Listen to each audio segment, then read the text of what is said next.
we need to talk about shapes.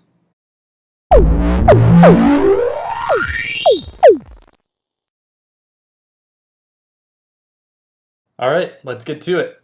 So to get started with shapes, we're going to go to the Insert menu in the top left of the window, and you'll see a Shape submenu. So this has a few options. We have Line, which when you click and then drag, and it'll draw a line, simple line, that's it. Then we have Arrow, same as line, except it has an arrowhead on the tip. Then we're going to go to Rectangle.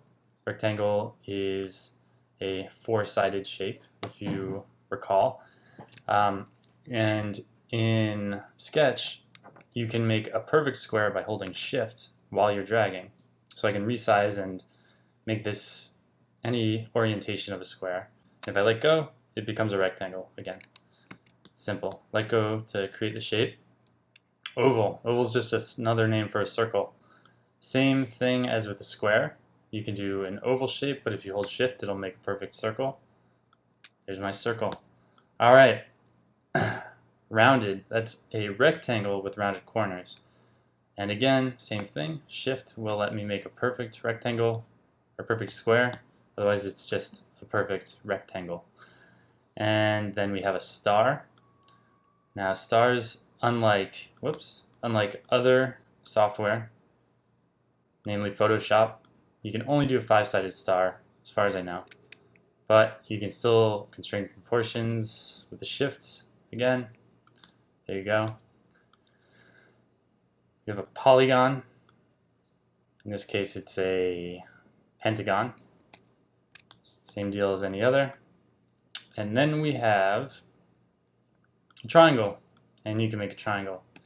So one thing to note when you constrain proportions on a triangle, it's not actually an equilateral triangle, it's isosceles.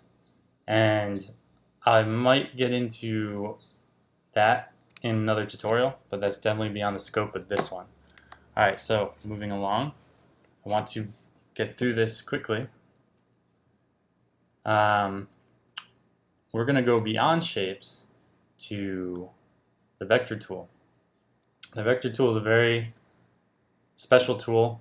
You basically can make a series of points, and you can either leave it open and just have it like this, like if I press escape, it's open, or I can make another one and I can go close it, and now that's a shape. And once you place a shape, you can adjust the size and proportions to your liking. I'll get into that more in another tutorial, but those are the basics. Another thing about the vector is that you can, when you click and drag a point, you can change the parameters so it curves.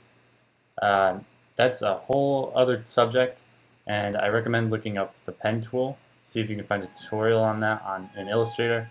Maybe eventually I'll do a vector tool tutorial, but for now, I'd recommend looking that up if you're interested.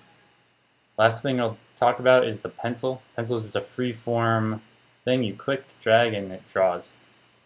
And there's not a whole lot of smoothing, but it does do a little bit of smoothing on it. Alright, that's all of those. Last thing I'm going to talk about is text. Text is very easy, just like everything else. And you can click and drag a box, and it'll create a text box. And you can see it says type something. I'll zoom in so we can see it better. You can double click to edit the text. I did Command A to select all, and I can type anything. So it says type something, so I'll type something. Cool. Press escape, and it leaves it in there. When I'm editing, if I press enter, it's a new line just like any other editing place. If I press escape to save the content, notice it kept the white space. I can drag the size of the box. One thing you'll notice when you're in the insert menu is these letters next to some of the options. Vectors V, pencils P, line is L, rectangles R, and so on.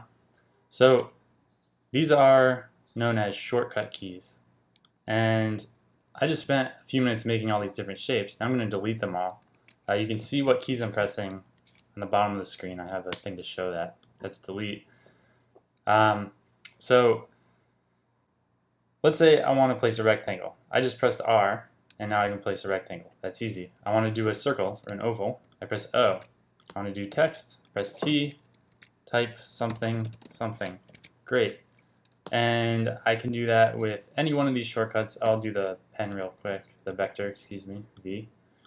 And it took me, like 20 seconds to do that, and it took me about 4 minutes to show you all those other shapes.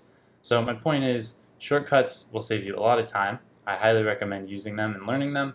And the more you use the app, the more you'll start using them anyway. So that's a quick pro tip for you. Alright, so that covers shapes and vectors and even text, more than I expected. Next, we're going to talk about moving and resizing objects and just generally manipulating them more than you saw in this tutorial. Thanks for watching. Leave any comments if you have anything to say, and I'll see you next time.